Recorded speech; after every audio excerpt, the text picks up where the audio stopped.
Hello students, welcome back to Catalyst YouTube channel. इस video में हम क्विकली रिवाइज करेंगे net stoichiometry of sucrose oxidation कि sucrose के ऑक्सीडेशन के बाद कितना नेट एटीपी गेन होता है अलग अलग स्टेप में। ठीक है, काफ़ी इंपॉर्टेंट टॉपिक है, इसको जरूर से रिवाइज करके जाइएगा। देखिए, जो प्रोसेस होती है सुक्रोज के ऑक्सीडेशन की वो कई सारे स्टेप्स में होती है। पहली स्टेप होती है सुक्रोज के ऑक्सीडेशन की, जिसमें सुक्रोज कन्वर्ट होता है पायरुवेट 3 कार्बन कंपाउंड में। फिर इस 3 कार्बन कंपाउंड को कम्प्लीटली ऑक्सीडाइज किया जाता है सिंपलेस्ट कार्बन के कंपाउंड में, जिसको हम CO2 बोलते हैं, कार्बन डाइऑक्साइड। और फाइनल जो प्रोसेस होती है वो होती है इलेक्ट्रॉन ट्रांसपोर्ट चेन की। ठीक है, तो इस पूरी प्रोसेस को अगर आप रिकॉल करो, इसके एनर्जेटिक समझने से पहले एक बार रिकॉल करो कि जो सुक्रोज होता है ये एग्जैक्टली 12 कार्बन का कंपाउंड होता है। ठीक है, तो पहले ये क्या होगा, ग्लूकोज 6 कार्बन कंपाउंड में ब्रेक होगा। ठीक है, फिर ये पायरुवेट में कन्वर्ट होगा, पायरुवेट में जो कि 3 कार्बन का कंपाउंड है उसमें कन्वर्ट होगा। फिर पायरुवेट कन्वर्ट होगा एसिटिल कोएंजाइम ए में। फिर एसिटिल कोएंजाइम ए से चलेगी सिट्रिक एसिड साइकिल, जिसको हम बोलते हैं ट्राइकार्बोक्सिलिक एसिड साइकिल। और फिर इन सभी के बाद एक प्रोसेस चलेगी जिसको हम बोलते हैं इलेक्ट्रॉन ट्रांसपोर्ट चेन। तो नेट गेन हमें एटीपी का कितना होने वाला है ये हम टोटल डिस्कस करेंगे। तो हम पहले डिस्कस करेंगे कि जो सुक्रोज का ऑक्सीडेशन है in pyruvate, that process is known as glycolysis, इसमें कितना एटीपी हमें मिलता है।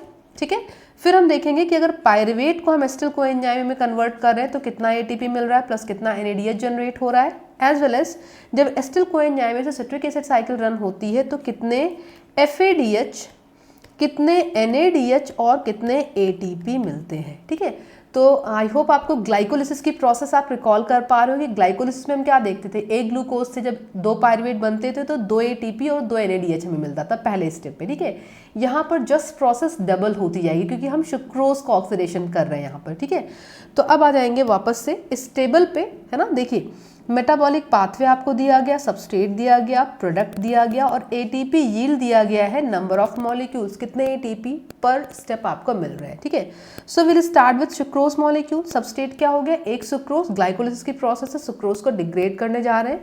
तो सुक्रोज डिग्रेड होकर कितने मॉलिक्यूल बनाएगा, ये 4 मॉलिक्यूल्स ऑफ पायरुवेट। ध्यान से देखिए, सुक्रोज एग्जैक्टली 12 कार्बन का कंपाउंड है, तो जब ये ब्रेक होगा तो ये 4 पायरुवेट बनाएगा। बैलेंस कर पा रहे आई होप सभी लोग, क्योंकि 4 पायरुवेट, एक पायरुवेट 3 कार्बन का कंपाउंड होता है, तो 3 × 4 = 12।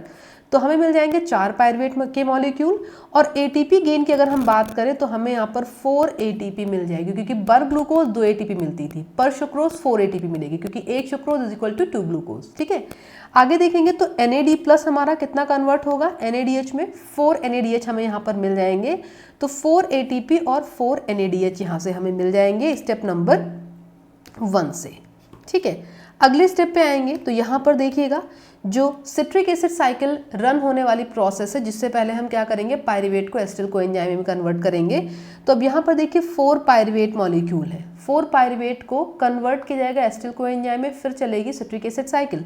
तो 4 पायरुवेट से ध्यान से देखिए, जब पायरुवेट कन्वर्ट होता है, पायरुवेट कन्वर्ट होता है एसिटिल कोएंजाइम A में, तो यहाँ से मिलता है हमें NADH एज ए प्रोडक्ट। ठीक है, अब 4 पायरुवेट है तो 4 एसिटिल कोएंजाइम A होगा, तो कितने NADH मिल जाएंगे हमें, 4 NADH। मतलब समझ में क्या आया कि जो ये वाली स्टेप है आपकी पायरुवेट से एसिटिल कोएंजाइम A के कन्वर्जन की, दैट गिव्स अस 4 NADH। ठीक है, अगर हम सिट्रिक एसिड साइकिल की बात करें तो याद करिएगा, एक सिट्रिक एसिड साइकिल में हमें 3 NADH मिलते थे जब हम एक एसिटिल कोएंजाइम A से स्टार्ट करते थे। अब चूंकि हमारे पास 4 पायरुवेट है तो 4 एसिटिल कोएंजाइम होगा, तो 3 × 4 मतलब हमें यहाँ से मिल जाएंगे 12 NADH। तो यहाँ पर आपको क्या दिया गया, टोटल अगर citric acid cycle plus pyruvate oxidation की हम बात करें तो हमें 4 NADH यहाँ से मिल जाएंगे और 12 NADH यहाँ से मिल जाएंगे। तो टोटल हमें कितना मिल जाएगा, 16 NADH मिल जाएगा। पायरुवेट से CO2 के कन्वर्जन तक की प्रोसेस है, मतलब पायरुवेट से एसिटिल कोएंजाइम में बनना है, एसिटिल कोएंजाइम से CO2 तक के बनने की प्रोसेस में हमें 16 NADH मिल जाएगा और हमें मिल जाएंगे 4 ATP, है ना। क्योंकि हमें सिट्रिक एसिड साइकिल में याद करिएगा, पर सिट्रिक एसिड साइकिल हमें एक जगह पर ATP मॉलिक्यूल मिलता है, तो हमें अगर एक एसिटिल कोएंजाइम से स्टार्ट करने पे हमें एक ATP मिलता है, तो 4 एसिटिल कोएंजाइम A से स्टार्ट करने पे हमें 4 ATP मिल जाएंगे। सिंपल, ठीक है। और पायरुवेट से एसिटिल कोएंजाइम बनने में कोई एटीपी मिलती नहीं है, ठीक है। और अगर हम FAD की बात करें तो याद करिएगा एक सिट्रिक एसिड साइकिल की अगर हम बात करें starting from single acetyl coenzyme A तो केवल एक जगह पे हमें FADH मिलता है। तो अगर 4 एसिटिल कोएंजाइम A के मॉलिक्यूल हमारे पास में है तो हमें 4 FADH मिल जाएंगे, ठीक है। आई होप ये कैलकुलेशन सभी को अच्छे समझ में आ रहा है, जरूर से अच्छे से रिवाइज करके जाइएगा। अब इस पॉइंट में एक चीज़ और देखिएगा कि अगर हम ओवरऑल कैलकुलेशन की बात करें, ठीक है, अगर हम ओवरऑल कैलकुलेशन की बात करें यहाँ पर इलेक्ट्रॉन ट्रांसपोर्ट चेन में जितना भी ऊपर से हम NADH बना के लाए हैं उसको हम कन्वर्ट करेंगे FADH में, तो बिल्कुल क्लियर कट कैलकुलेशन आपको यहाँ पर देखने को मिलेगा, ठीक है। ध्यान से देखिए 4 NADH हमने बनाए कहाँ से, साइटोसॉल से, जो प्रोसेस चल रही थी आपकी ये ग्लाइकोलिसिस वाली।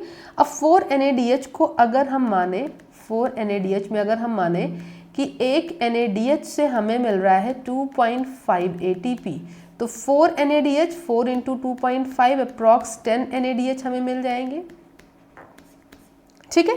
और हम अगर 16 NADH की बात करें जो हमें माइटोकॉन्ड्रिया से मिल रहा था फ्रॉम पायरुवेट टू CO2, तो ये 16 NADH को अगर हम मल्टीप्लाई करें 16 × 2.5 तो हमें मिल जाएंगे 40 ATP, ठीक है।